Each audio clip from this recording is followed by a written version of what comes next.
Hello friends, welcome to my YouTube channel Camrover. Today we will study about basic introduction of thermodynamics. So सबसे पहली बात, thermodynamics जो word है बेटा, it is made of two words, thermo and dynamics. Thermo means heat and dynamic means flow. It means in thermodynamics हम लोग क्या पढ़ते हैं about heat flow.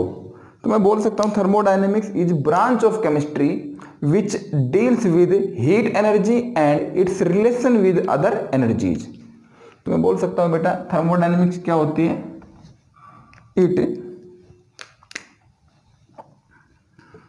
Branch of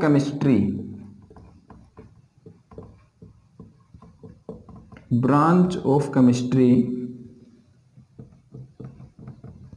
which deals with heat energy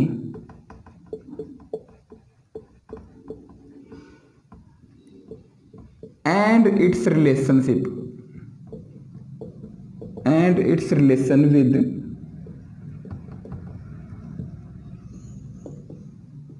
with other forms of energy.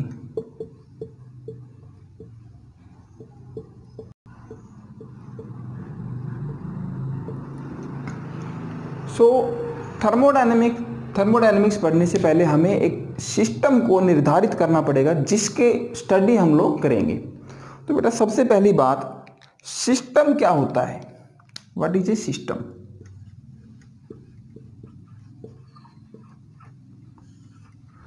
System universe का वो part है जिसको हम ऑब्जर्व कर रहे हैं, जिसके अंदर चेंज हम ऑब्जर्व कर रहे हैं. तो बोल सकता हूं या फिर जिसको हम स्टडी कर रहे हैं. तो system is part of universe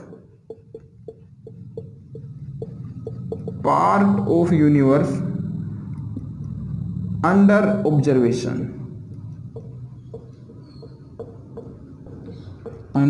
observation. इसको हम क्या बोलेंगे, system. Next word is surrounding. Next term is surrounding. What is surrounding. Universe में से सिस्टम को अगर हटा ले तो जो बच जाएगा पूरे का पूरा यूनिवर्स क्या होगा, सराउंडिंग होगा. तो मैं बोल सकता हूं all the universe except system is surrounding.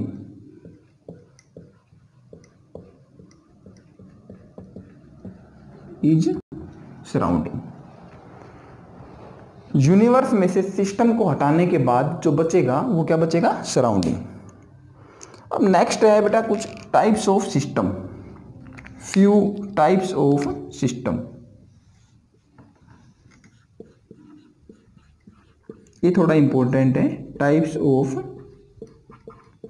System. सबसे पहली बात,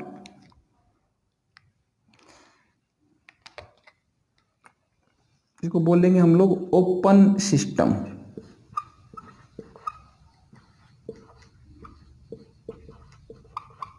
ओपन सिस्टम.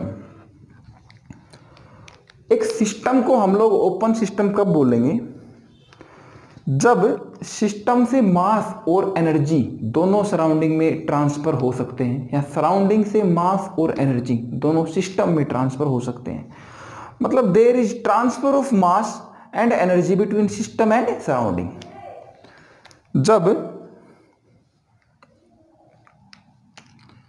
तो मैं बोल सकता हूं बेटा ओपन सिस्टम में क्या होता है, there is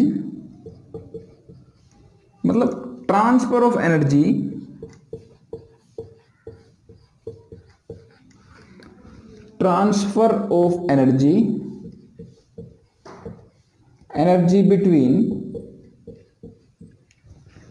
between system and surrounding.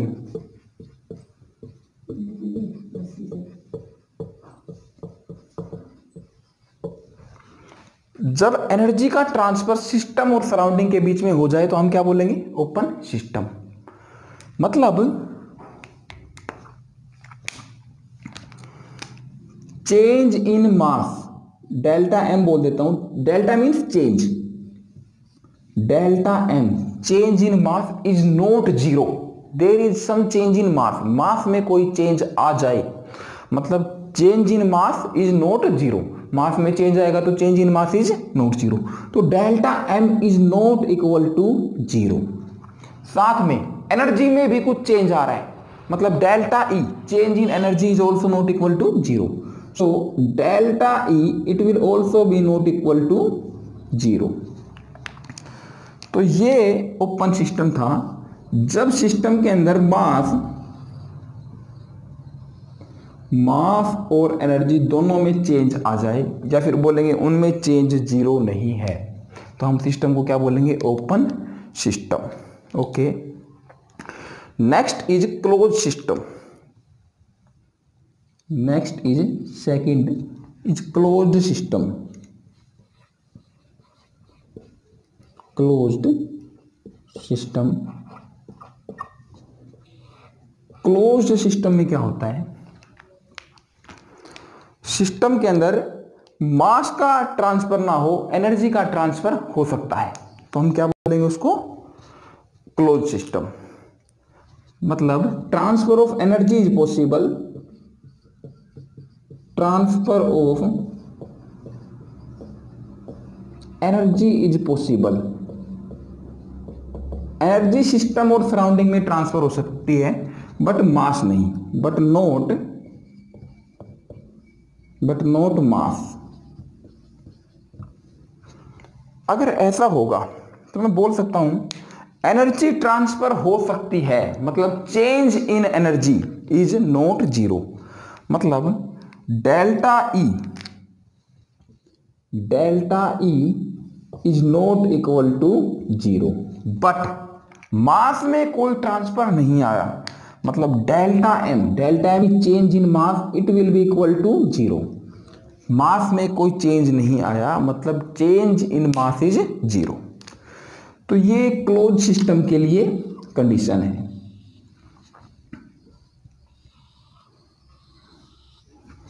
Okay, now next is isolated system.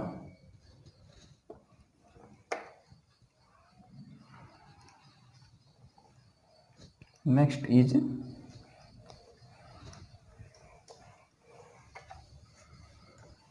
Is isolated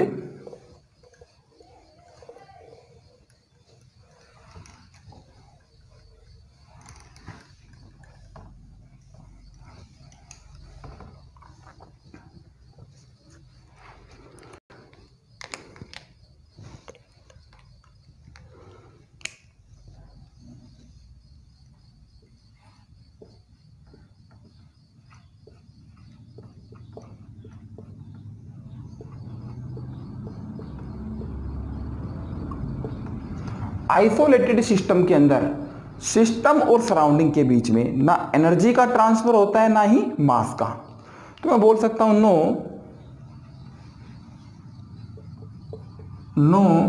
mass as well as energy transfer and nor mass neither energy nor mass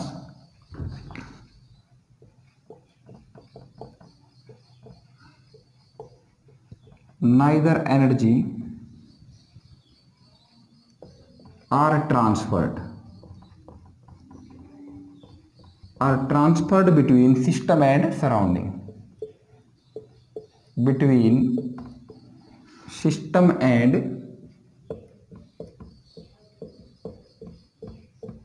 surrounding.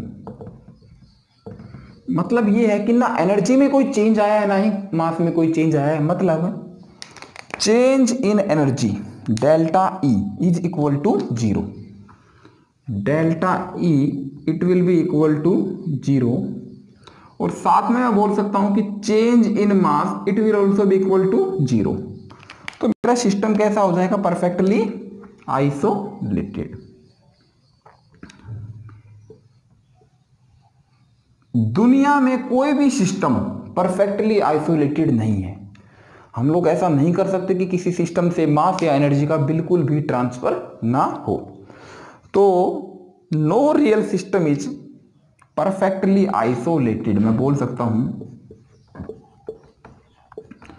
No real system is perfectly isolated. कोई भी real system perfectly isolated नहीं है। देखो बेटा, अब मैं ये open system, close system, isolated system को एक डेली लाइफ एग्जांपल से आप लोगों को समझाता हूं। जैसे मान लो मेरे पास एक चाय का कप है, एक कप ऑफ टी। तो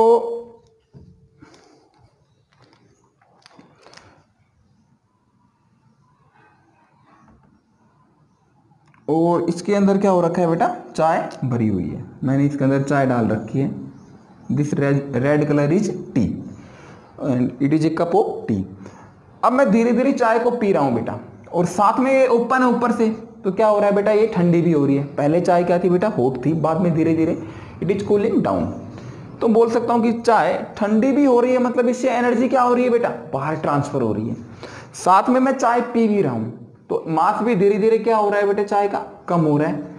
तो मास भी कम हो रहा है, एनर्जी भी कम हो रही है, दोनों में कुछ ना कुछ चेंज आया है। ऐसा सिस्टम क्या होता है, ओपन सिस्टम। सो मैं बोल सकता हूं कि it is open, this system is open system. अब मैंने क्या किया,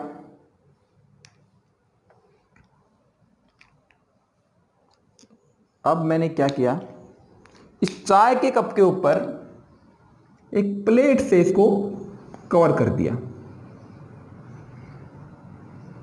एक प्लेट से इसको क्या कर दिया मैंने, कवर कर दिया। और इसके अंदर क्या है, चाय मैंने डाल रखी है। ये हमारा सिस्टम है। अब देखो, प्लेट ऊपर रख दी, इसका मतलब अब मैं इस चाय पी नहीं रहा हूं। अब मैं इसे चाय नहीं पी रहा हूं, इसका मतलब मास क्या है बेटा, सेम ही रहेगा। जब तक प्लेट ऊपर रखी रहेगी तब तक मास में कोई ट्रांसफर नहीं आएगा। तो मास में कोई ट्रांसफर नहीं आएगा यहां पे, तो इसका मतलब डेल्टा एम इज 0। बट देखो बेटा, अभी चाय गर्म है, 1 घंटे बाद, 2 घंटे बाद, 3 घंटे बाद, काफी देर बाद चाय जो होगी वो धीरे धीरे ठंडी भी हो जाएगी। तो इस टाइम पे सिस्टम ये क्या होगा, क्लोज सिस्टम। मतलब एनर्जी का ट्रांसफर हो गया बट मास का ट्रांसफर नहीं हुआ।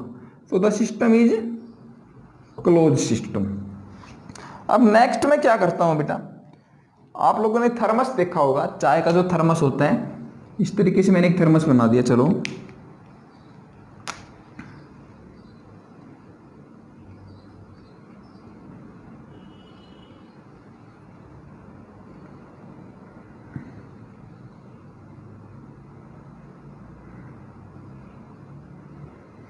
दिस इज थर्मस, जिसके अंदर हम लोग चाय को रखते हैं ताकि वो काफी देर तक ठंडी ना हो। थर्मस को हमने ऊपर से क्या कर रखा है बेटा, बंद कर रखा है। दिस इज थर्मस, जिसके अंदर मैंने चाय डाल रखी है। इसके अंदर चाय डाल रखी है मैंने, टी। अब देखो बेटा, थर्मस के अंदर क्या होता है कि जो वॉल्स होती है थर्मस की, इंसुलेटर होती है, और इसके अंदर से क्या होता है कि एनर्जी का ट्रांसफर पॉसिबल नहीं है। और अगर थर्मस बंद है तो इसका मतलब मास का ट्रांसफर भी पॉसिबल नहीं है। तो ये जो सिस्टम है, ये कैसा सिस्टम हुआ, आइसोलेटेड सिस्टम हुआ। ना तो थर्मस से बाहर एनर्जी जा रही है, चाय ठंडी भी नहीं होती है, और चाय का मास भी कम नहीं होता है। तो this system is isolated system. But अगर हम देखेंगे बेटा, देखो कुछ टाइम के बाद थर्मस में, मान लो 1 दिन, 2 दिन, 5 घंटे, 10 घंटे, एक लंबे टाइम के बाद चाय जो है वो ठंडी हो भी जाएगी थर्मस के अंदर, क्योंकि कोई भी सिस्टम परफेक्टली इंसुलेटिंग नहीं होता है। मैं बोल सकता हूँ परफेक्टली आइसोलेटेड सिस्टम नहीं बनेगा। जो दोबारा बताता हूँ, थर्मस की जो वॉल्स होती है बेटा, वो अच्छे इंसुलेटर से बनी है, मतलब एनर्जी का ट्रांसफर अपने अंदर से नहीं होने देंगी। लेकिन कोई भी सिस्टम परफेक्टली 100% इंसुलेटर नहीं होता है, मतलब कुछ ना कुछ एनर्जी का ट्रांसफर तो हो ही जाएगा। तो इसीलिए कोई भी सिस्टम परफेक्टली आइसोलेटेड नहीं है। मैं बोल सकता हूं it is nearly isolated system. It is nearly isolated system. तो ये था types of system. Okay, now let's move to the next part.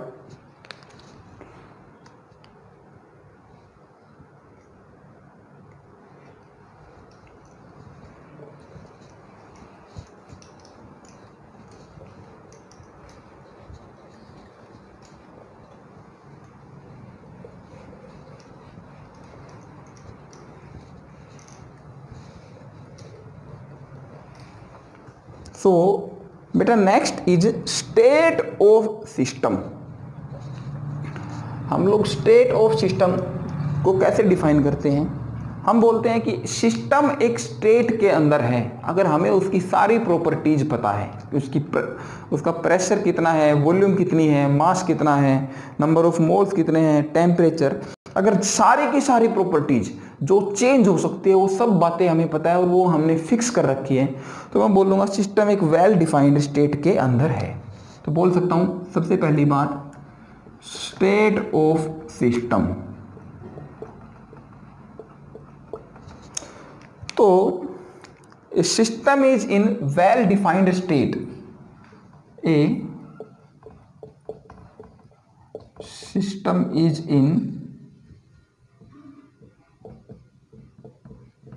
in well defined state. A system is in well defined state if all its properties are properties मतलब बेटा हम लोग variables भी बोल सकते हैं इसको। वेरिएबल्स मतलब जो चेंज हो सकती है, जैसे pressure, volume, temperature, number of moles, all its properties are definite, are fixed। तो उस टाइम पे हम बोलेंगे सिस्टम क्या है, पर एक वेल डिफाइंड स्टेट के अंदर है। नाउ नेक्स्ट बेटा प्रोसेस क्या होता है? What is a process? Process मतलब कि सिस्टम की स्टेट में चेंज हो जाए, सिस्टम एक स्टेट से दूसरी स्टेट में चला जाए तो हम क्या बोलेंगे कि वो प्रोसेस हो गया। या बोलेंगे सिस्टम की कोई भी एक प्रॉपर्टी चेंज हो जाए, वॉल्यूम चेंज हो जाए, प्रेशर चेंज हो जाए, या सारी प्रॉपर्टी भी चेंज हो जाए तो हम क्या बोलेंगे? प्रोसेस हो गया। तो मैं बोलूँगा कि when state of system changes, state of system changes, it is called pressure, sorry it is called process, process। For example मान लो मेरे पास कोई सिस्टम था ए स्टेट में और उसका pressure P1, volume is V1, temperature is T1 and number of moles is N1। यहाँ से ये सिस्टम जो है चला गया किसी बी स्टेट में जहां पर इसका प्रेशर क्या हो जाएगा बेटा? P2, volume can be V2, temperature can be T2 and number of moles can be N2 और any other properties. They are all the properties are included but these four are basic properties जिन पर बाकी सारी properties depend करेंगी। तो system एक state से दूसरी स्टेट में चला जाए, इसको हम क्या बोलेंगे? प्रोसेस बोलेंगे। अच्छा देखो यहाँ पे P1 भी चेंज हुआ है, वॉल्यूम भी चेंज हुआ है, टेम्परेचर भी, नंबर ऑफ मोल्स भी, चाहे सारे चेंज हो जाए या सब में से सिर्फ एक ही चेंज हो जाए, सिर्फ प्रेशर में चेंज आ जाए, सब बाकी चीजें सेम रहें तो भी एक प्रोसेस हो जाएगा। मान लेंगे टेम्परेचर में चेंज आ गया, बाकी सब सेम है तो भी प्रोसेस होगा। तो प्रोसेस के अंदर मिनिमम एक वेरिएबल का या एक प्रॉपर्टी का चेंज आना चाहिए। अब कुछ टाइप्स ऑफ प्रोसेस हैं। प्रोसेस को हम काफी तरीके से इसको डिफाइन करते हैं, जैसे कि मान लो next is types of process.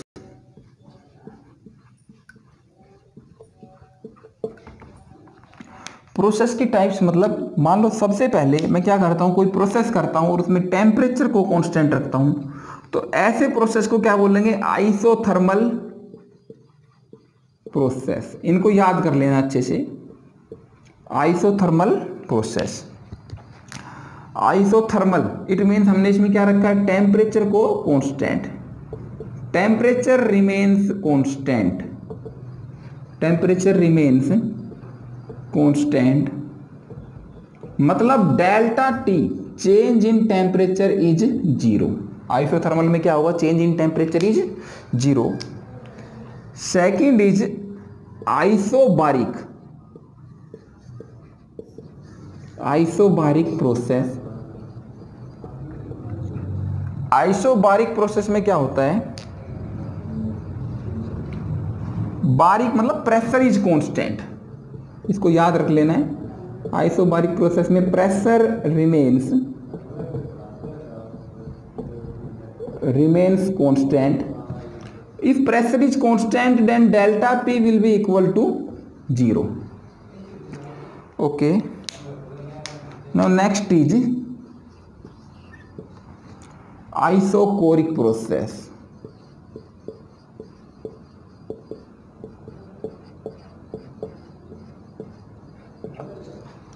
Isochoric process. Choric में तो इसमें क्या याद रखना है, volume remains constant, volume remains constant. तो मैं बोल सकता हूं delta V is 0, change in volume is 0। इनको याद कर लेना अच्छे से। Isothermal means temperature delta T is 0, इसका हम लोग बार बार यूज करेंगे। And delta P is equal to 0, delta V is equal to 0, इनको याद कर लेना है। Okay, next fourth is adiabatic process. Adiabatic process, in adiabatic process heat change is 0, heat transfer is 0। मतलब हीट कोई भी चेंज नहीं होगी, means Q will be equal to 0, Q will be equal to 0। आप लोग पूछ सकते हो कि Q के सामने मैंने डेल्टा क्यों नहीं लगाया, because Q is just path function, और पाथ फंक्शंस के सामने हम लोग डेल्टा नहीं लगाते हैं। पाथ फंक्शंस को हम लोग नेक्स्ट वीडियो में पढ़ेंगे। ओके, यहां पे Q is equal to 0 means heat transfer is equal to 0, so delta लगाने की कोई जरूरत नहीं है। पाथ फंक्शंस के बारे में हम लोग नेक्स्ट वीडियो में पढ़ेंगे, और इसका डिस्क्रिप्शन जो है, डिस्क्रिप्शन में इसका लिंक होगा। Now next is isoenthalpic process.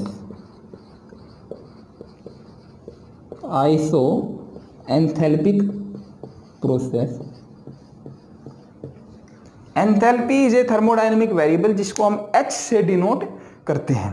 तो इस केस में क्या हो जाएगा, एंथैल्पी रिमेन्स कांस्टेंट,